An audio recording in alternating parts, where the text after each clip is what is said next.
ಇವತ್ತಿನ ವಿಡಿಯೋದಲ್ಲಿ ನಾನು ಇಂಡಿಪೆಂಡೆನ್ಸ್ ಡೇ ಫ್ಲಾಗ್ ಮಾಡೋದು ಹೇಗೆ ಅಂತ ಹೇಳಿ ತೋರಿಸ್ತೀನಿ. 3 ಕಲರ್ ತುಂಬ ಈಸಿಯಾಗಿ ನಾವು ಮನೆಯಲ್ಲೇ ಮಾಡ್ಕೊಳ್ಬೋದು. ಸೊ ಯಾವ ರೀತಿ ಮಾಡ್ಬೋದು ಅಂತ ಹೇಳಿ ತೋರಿಸ್ತೀನಿ ಇವತ್ತಿನ ವಿಡಿಯೋದಲ್ಲಿ.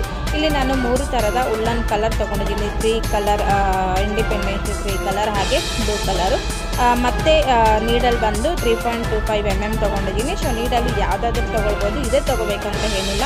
10, 9, 8, 12 ಯಾವುದಾದ್ರೂ ತೊಗೊಳ್ಬೋದು. ಸೊ ಬನ್ನಿ ಇವಾಗ ಹೇಗೆ ಮಾಡೋದು ಅಂತ ಹೇಳಿ ನೋಡ್ಕೊಳ್ಳೋಣ. ತುಂಬ ಈಸಿಯಾಗಿ ಕ್ವಿಕ್ಕಾಗಿ ಮಾಡಿಬಿಡ್ಬೋದು, ಏನು ತುಂಬ ಕಷ್ಟ ಏನಿಲ್ಲ. ವಿಡಿಯೋನ ಕೊನೆ ತನಕ ನೋಡಿ, ಮಾಡೋ ಮೆಥಡ್ನ ನೀವು ಸ್ವಲ್ಪ ವಿಡಿಯೋ ನೋಡಿದ್ರೆ ನಿಮಗೂ ಕೂಡ ಗೊತ್ತಾಗುತ್ತೆ. ಸೊ ನೀವು ಕೂಡ ಮನೆಯಲ್ಲಿ ಟ್ರೈ ಮಾಡಿದ್ರೆ ನಿಮ್ಗೊಂದಷ್ಟು ಐಡಿಯಾ ಬರುತ್ತೆ. ತುಂಬ ಚೆನ್ನಾಗಿರುತ್ತೆ, ಕ್ರಿಯೇಟಿವ್ ಆಗಿರುತ್ತಲ್ವ ನಾವೇ ಮಾಡಿರೋದು ಅನ್ನೋದು ಇನ್ನೊಂದು. ಸೊ ಕ್ರಿಯೇಟಿವ್ ಆಗಿ ತುಂಬ ಚೆನ್ನಾಗಿರುತ್ತೆ. ಈಗ ನೋಡ್ತಾ ಇರ್ಬೋದು ನಾನು ಆರೆಂಜ್ ಕಲರ್ ತೊಗೊಂಡಿದ್ದೀನಿ. ಇವಾಗ ನಾಟ್ ಹಾಕ್ಕೊಂಡೆ. ಸೊ ನಾನು ಆ ನಾಟ್ ಯಾವ ರೀತಿ ಹಾಕ್ಕೊಂಡೆ ಅಂತ ಹೇಳಿ ನೋಡ್ತಾ ಇರ್ಬೋದು ನೀವು. ತುಂಬ ಈಸಿಯಾಗಿ ನೀವು ಪ್ರಾಕ್ಟೀಸ್ ಮಾಡ್ತಾಯಿದ್ರೆ ಆಟೋಮೆಟಿಕಲಿ ನಾಟ್ ಹಾಕೊಳ್ಳೋದು ಗೊತ್ತಾಗುತ್ತೆ. ನಾಟ್ ಹಾಕ್ಕೊಂಡ್ಮೇಲೆ ಈಗ ನಾನಿಲ್ಲಿ ಶೈನ್ ಹಾಕ್ಕೊಳ್ತಾ ಇದ್ದೀನಿ. ಟೋಟಲ್ ಬಂದುಬಿಟ್ಟು 15 ಶೈನ್ ಹಾಕ್ಕೊಳ್ತಾ ಇದ್ದೀನಿ, 15 ಶೈನ್ ಹಾಕ್ಕೊಳ್ತಾ ಇದ್ದೀನಿ. ಸೊ ಇಲ್ಲಿ ಸೈಜ್ ಮೇಲೆ ಡಿಪೆಂಡ್ ಆಗಿರುತ್ತೆ. ನೀವು ಬಿಗ್ ಸೈಜ್ ಮಾಡ್ತೀರಾ, ಸ್ಮಾಲ್ ಸೈಜ್ ಮಾಡ್ತೀರಾ ಅಂತ ಫಸ್ಟು ಮೈಂಡ್ ಸೆಟ್ ಮಾಡ್ಕೋಬೇಕಾಗತ್ತೆ. ಇಲ್ಲಿ ನಾನು ಸ್ಮಾಲ್ ಸೈಜ್ ಮಾಡೋದ್ರಿಂದ 15 ಶೈನ್ ಹಾಕ್ಕೊಳ್ತಾ ಇದ್ದೀನಿ. ಇನ್ನು ಸ್ವಲ್ಪ ನಿಮಗೆ ದೊಡ್ಡದು ಬೇಕು ಅಂತಂದರೆ ಹಿಂಗೆ 5, 10 ಈ ಥರ ಇನ್ಕ್ರೀಸ್ ಮಾಡ್ಕೊಳ್ತಾ ಹೋಗ್ಬೋದು. ಇಲ್ಲಿ ನಾನು ಒಂದು ಮೀಡಿಯಮ್ ಸೈಜಿಗೆ ಬೇಕು ಅನ್ನೋ ಒಂದು ಇಂದ 15 ಶೈನ್ ಹಾಕ್ಕೊಂಡೆ. 15 ಶೈನ್ ಹಾಕ್ಕೊಂಡ್ಮೇಲೆ ಈಗ ನಾನು ಮತ್ತೆ ಮೊದಲನೇ ಶೈನ್ ಏನು ಬರುತ್ತೆ ನೋಡಿ, ಆ ಶೈನ್ನ ಬಿಟ್ಬಿಟ್ಟು ಸೆಕೆಂಡ್ ಶೈನಿಗೆ ನಾನು ಡಬಲ್ ಕ್ರೋಶೆ ಹಾಕ್ಕೊಳ್ತೀನಿ. ಸೊ ನೀವು ಬೇಸಿಕಲಿ ಶೈನ್ ಹೇಗೆ ಹಾಕೋದು, ಡಬಲ್ ಕ್ರೋಶೆ ಹಾಕೋದು ಹೇಗೆ, ಸಿಂಗಲ್ ಕ್ರೋಶೆ ಇದನ್ನೆಲ್ಲ ಕಲ್ತ್ಕೊಂಡ್ಬಿಟ್ರೆ ನಿಮಗೆ ಡಬಲ್ ಕ್ರೋಶೆ ಅನ್ನೋದು ಹೇಗೆ, ಸಿಂಗಲ್ ಕ್ರೋಶೆ ಅನ್ನೋದೇನು ಅನ್ನೋದು ನಿಮಗೂ ಕೂಡ ಕಂಪ್ಲೀಟ್ ಗೊತ್ತಾಗುತ್ತೆ. ಇವಾಗ ನಾನು 15 ಶೈನ್ ಹಾಕಿದ್ದೀನಲ್ಲ, 15 ಶೈನಲ್ಲಿ ಪ್ರತಿಯೊಂದು ಶೈನಿಗೂ ನಾವು ಡಬಲ್ ಕ್ರೋಶನ ಹಾಕ್ಕೊಳ್ತಾ ಬರಬೇಕು. ನಾನು ಯಾವ ರೀತಿ ಡಬಲ್ ಕ್ರೋಶೆ ಹಾಕ್ಕೊಳ್ತಾ ಇದ್ದೀನಿ ಅಂತ ನೋಡ್ತಾ ಇರ್ಬೋದು. ಒಂದು ಶೈನ್ ಇದೆಯಲ್ಲ, ಅಲ್ಲಿ ನಾನು ಕ್ರೋಶನ ಕಡ್ಡಿ ಹಾಕಿದ್ದು 2 ದಾರದಿಂದ ಒಂದು ಹೇಳ್ಕೊಳ್ತೀನಿ, ಮತ್ತೊಂದು 2 ದಾರ ಒಂದು ಸರಿ ಹೇಳ್ಕೊಳ್ತೀನಿ. ಅದಕ್ಕೆ ಡಬಲ್ ಕ್ರೋಶೆ ಅಂತ ಹೇಳ್ತಾರೆ. ಸೊ ನೀವು ನೋಡಿ ಮಾಡೋ ಮೆಥಡ್ ನೀವು ನೋಡ್ತಾ ಇದ್ರೆ ನಿಮಗೆ ಖಂಡಿತವಾಗ್ಲೂ ಗೊತ್ತಾಗುತ್ತೆ ಅಂದ್ಕೊಳ್ತೀನಿ. ಸೊ ಇದೇ ರೀತಿ ನಾನು ಕಂಪ್ಲೀಟಾಗಿ ಹಾಕ್ಕೊಂಡ್ಬಿಡ್ತೀನಿ.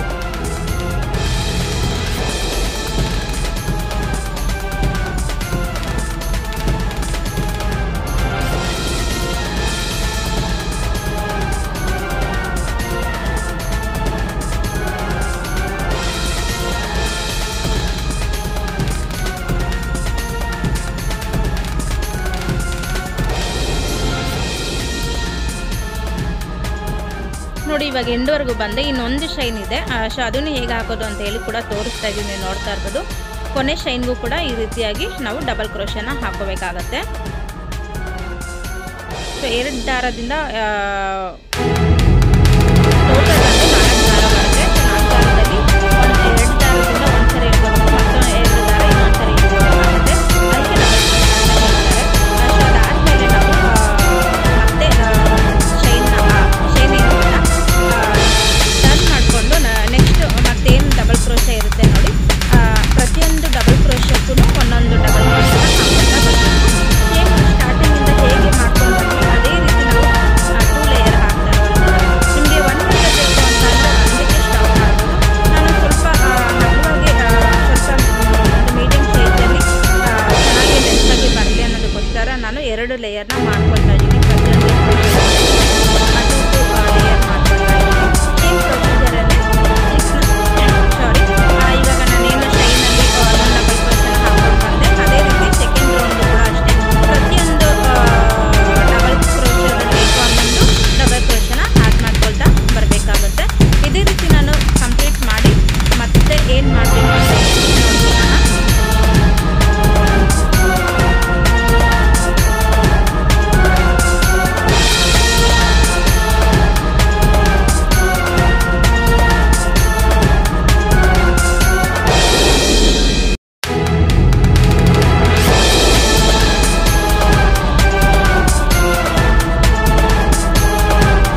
ಮಾಡ್ಕೊಳ್ತೀನಿ. ದಾರನ ಯಾವ ರೀತಿ ಹ್ಯಾಕ್ ಮಾಡ್ಕೋಬೇಕು ಅಂತೇಳಿ ಆಗುತ್ತೆ. ಇವಾಗ ನಾನು ಅದನ್ನು ಕೂಡ ವೈಟ್ ದಾರನ ನಾಟ್ ಹಾಕೊಂಡಿದ್ದೀನಿ. ನಾಟ್ ಹಾಕೊಂಡ್ಮೇಲೆ ನಾಟ್ ಹಾಕೊಂಡು ಅದಕ್ಕೆ ಜಾಯಿಂಟ್ ಮಾಡ್ಕೊಬೇಕಾಗುತ್ತೆ. ಇಲ್ಲ ನಿಮಗೆ ಜಾಯಿಂಟ್ ಮಾಡ್ಕೊಳ್ಳೋದಕ್ಕೆ ಗೊತ್ತಾಗ್ತಾ ಇಲ್ಲ ಅಂತ ಅಂದರೆ ಜಾಯಿಂಟ್ ಮಾಡ್ಕೊಳ್ಳೋದು ನಿಮಗೆ ಗೊತ್ತಾಗ್ತಾ ಇಲ್ಲ ಅಂತ ಅಂದರೆ ಬಿಗ್ನರ್ಸ್ಗೆ ಸ್ವಲ್ಪ ಕಷ್ಟ ಆಗ್ಬೋದು. ಏನಿಲ್ಲ, ನೀವು ಗಂಟು ಹಾಕೊಂಡ್ಬಿಡಿ. ನಾರ್ಮಲ್ ಆಗಿ ಒಂದು ಹೋಲ್ ಗಂಟು ಹಾಕೊಂಡು ಕೂಡ ನೀವು ಕಂಟಿನ್ಯೂ ಮಾಡ್ಬೋದು. ಇಲ್ಲಿ ನನಗೆ ಸ್ವಲ್ಪ ಎಕ್ಸ್ಪೀರಿಯನ್ಸ್ ಆಗಿರೋದ್ರಿಂದ ನಾನು ಹಾಗೆ ನಾಟ್ ಮಾಡಿಕೊಂಡು ಇದಕ್ಕೆ ಹ್ಯಾಕ್ ಮಾಡ್ಕೊಂಡೆ. ಸೇಮ್ ಇದೇ ರೀತಿ ಒಂದೊಂದು ಡಬಲ್ ಕ್ರೋಶೆಗೂ ಒಂದೊಂದು ಡಬಲ್ ಕ್ರೋಶನ ಹಾಕ್ಕೊಳ್ತಾ ಬರಬೇಕು. ಅಷ್ಟೇ ಏನಿಲ್ಲ, ಇದಕ್ಕೆ ತುಂಬ ಈಸಿಯಾಗಿ ನಾವು ಮಾಡ್ಕೊಳ್ತಾ ಹೋಗ್ಬೋದು. ನೀವು ಫಸ್ಟ್ ಪ್ರೊಸೀಜರ್ನ ನೋಡ್ಕೊಂಡ್ಬಿಟ್ರೆ ಏನು ಚೇಂಜಸ್ ಇಲ್ಲ. ಸೊ ಇವಾಗ ನಾನು ವೈಟ್ ಥ್ರೆಡ್ನ ಹಾಕಿದ್ದಾಯಿತು. ಇವಾಗ ಅದೇ ರೀತಿ ಎಂಡ್ವರೆಗೂ ಒಂದು ಡಬಲ್ ಕ್ರೋಶನ ಹಾಕ್ಕೊಳ್ತಾ ಬರ್ತಾ ಇದ್ದೀನಿ. ಒಂದೊಂದು ಚೈನ್ಗೂ ಒಂದೊಂದು ಹೋಲ್ ಕಾಣಿಸುತ್ತೆ. ಆ ಹೋಲ್ಗೆ ಏನು ಮಾಡಬೇಕು, ಒಂದೊಂದು ಡಬಲ್ ಕಂಬನ ಹಾಕ್ಕೊಂಡ್ಬರ್ಬೇಕಾಗ್ತಾ ಹೋಗುತ್ತೆ. ಸೊ ಕಂಬ ಅಂತ ಕರೀತಾರೆ ಇದಕ್ಕೆ. ಡಬಲ್ ಕ್ರೋಶ ಅಂತ ಕರೀತಾರೆ. ಯಾಕೆಂದರೆ ನಾವು ಡಬಲ್ ದಾರದಿಂದ ಡಬಲ್ ದಾರ ಹೇಳ್ಕೊಂಡು ಮಾಡೋದ್ರಿಂದ ಅದಕ್ಕೊಂದು ಡಬಲ್ ಕ್ರೋಶ, ಒಂದು ಕಂಬ ಅಂತಲೇ ಹೇಳ್ಬೋದು. ಒಂದು ಕಂಬ ಕ್ರಿಯೇಟ್ ಮಾಡೋದಕ್ಕೆ ಡಬಲ್ ಕ್ರೋಶ ಅಂತ ಹೇಳ್ತಾರೆ. ಸೊ ನೋಡ್ತಾ ಇರ್ಬೋದು, ಪ್ರತಿಯೊಂದಕ್ಕೂ ಒಂದೊಂದು ಕಂಬ ಹಾಕ್ಕೊಳ್ತಾ ಬರಬೇಕಾಗುತ್ತೆ. ನೋಡ್ತಾ ಇರ್ಬೋದು, ತುಂಬ ಈಸಿಯಾಗಿ ಮಾಡ್ಬೋದು. ನಿಮಗೂ ಕಲಿಬೇಕು ಅನ್ನೋ ಆಸೆ ತುಂಬ ಇರುತ್ತೆ. ಹಾಗೆ ಡಬಲ್ ಕ್ರೋಶ ಹಾಕೋದು ಹೇಗೆ, ಸಿಂಗಲ್ ಕ್ರೋಶ ಹಾಕೋದು ಹೇಗೆ, ಹಾಫ್ ಕ್ರೋಶ ಆ್ಯಂಡ್ ಸಿಂಗಲ್ ಮತ್ತು ಹಾಫ್ ಮತ್ತು ನಾಟ್ ಹಾಕೋದು ಇದೆಲ್ಲ ಕಲಿತ್ಕೊಂಡ್ಬಿಟ್ರೆ ಆಟೋಮೆಟಿಕಲಿ ಮುಂದೆ ಒಂದು ಸ್ಟೈಲ್ ಕೂಡ ಬರುತ್ತೆ. ಕನ್ಫ್ಯೂಷನ್ ಆಗೋ ಚಾನ್ಸಸ್ ಇರುತ್ತೆ. ತುಂಬ ಈಸಿಯಾಗಿ ನಾವು ಕ್ರಿಯೇಟಿವಾಗಿ ಉಳ್ಳನಿಂದ ತುಂಬ ಕ್ರಿಯೇಟಿವ್ ನಾವು ಕಲಿಬೋದು. ಇವಾಗ ನಾನು ಕೊನೆಯಲ್ಲೂ ಕೂಡ ಫಿನಿಶ್ ಮಾಡ್ತಾ ಬಂದೆ. ಇದೇ ರೀತಿ ಇನ್ನೊಂದು ಲೇಯರ್ ಕೂಡ ಮಾಡ್ತೀನಿ. ವೈಟಲ್ಲಿ ಲೇಯರ್ ಕೂಡ ಇದೇ ಪ್ರೊಸೀಜರಲ್ಲೇ ಫಾಲೋ ಮಾಡ್ಕೊಳ್ತಾ ಬರ್ತೀನಿ. ಸೊ ಆದಮೇಲೆ ಮತ್ತೆ ಟರ್ನ್ ಮಾಡ್ಕೋಬೇಕಾಗುತ್ತೆ. ಟರ್ನ್ ಮಾಡಿಕೊಂಡು ಸೇಮ್ ಒಂದೊಂದು ಹಾಕ್ಕೊಳ್ತಾ ಬರಬೇಕಾಗುತ್ತೆ. ಕ್ಲಿಯರಾಗಿ ಕನ್ಫ್ಯೂಸ್ ಆಗೋದು ಏನಿಲ್ಲ. ನಿಮಗೆ ಕಾಣುತ್ತೆ ಅಲ್ಲಿ ಕಂಬ ಹಾಕಿರುತ್ತೆ, ಆ ಹೋಲ್ ಕಾಣುತ್ತೆ. ಹೋಲ್ಗೂ ನೀವು ಕಂಬನ ಹಾಕ್ಕೊಳ್ತಾ ಬರಬೇಕು. ಕಂಪ್ಲೀಟ್ ಮಾಡಿದ ನಂತರ ಮತ್ತೆ ನಾನು ಏನು ಮಾಡಬೇಕು ಅಂತ ಹೇಳಿ ತೋರಿಸ್ತೀನಿ.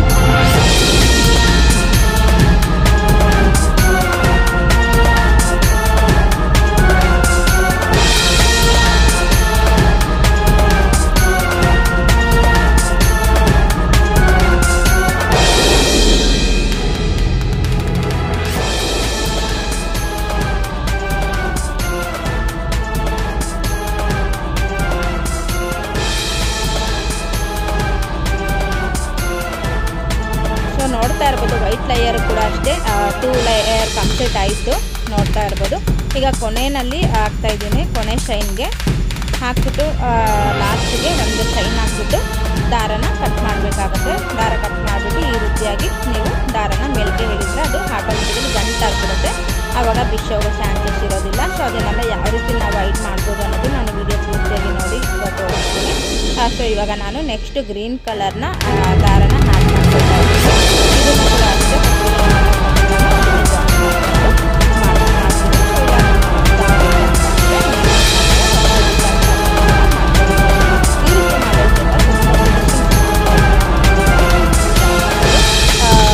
ಬಿಗ್ನರ್ಸ್ಗೆ ಸ್ವಲ್ಪ ಕಷ್ಟ ಆಗೋದು. ಆಮೇಲೆ ಗೊತ್ತಾಗ್ತಾ ಹೋಗುತ್ತೆ.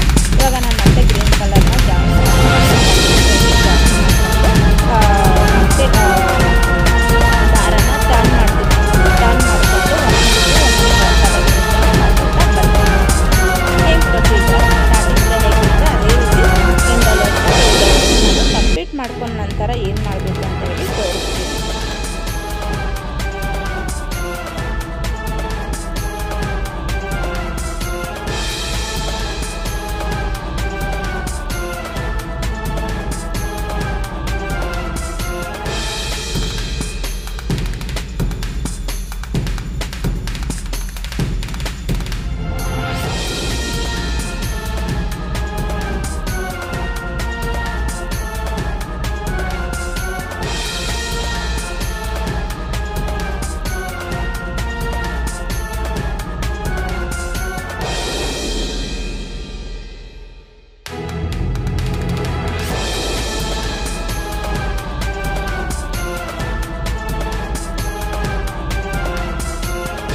ಓಕೆ, ಫೈನಲಿ ಗ್ರೀನ್ ಕಲರ್ ಕೂಡ ಮುಗೀತು.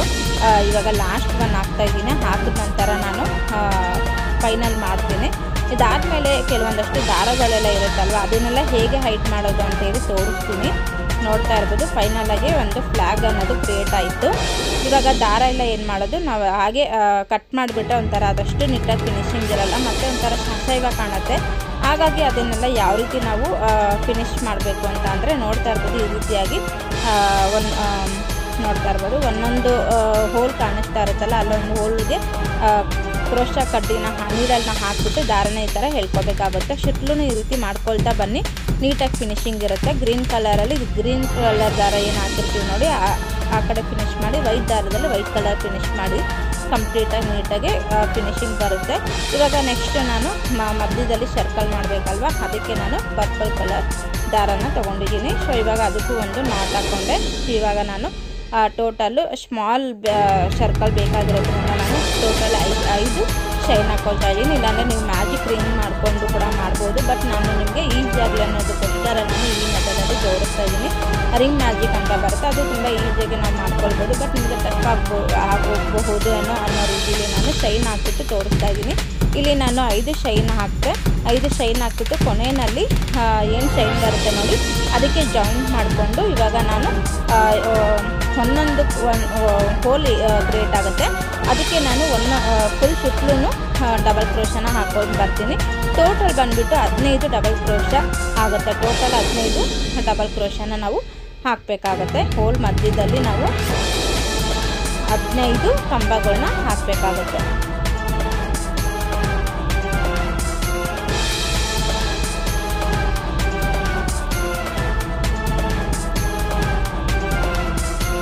ಸೊ ನೋಡ್ತಾ ಇರ್ಬೋದು, ಆಲ್ಮೋಸ್ಟ್ ಇಲ್ಲಿ 15 ಕಂಬಗಳು ಕೂಡ ಕ್ರಿಯೇಟ್ ಆಯಿತು. ಸೊ ಫೈನಲಾಗಿ ಯಾವ ರೀತಿ ಬಂದಿದೆ ಅಂತ ನಾವು ತೋರಿಸ್ತೀನಿ.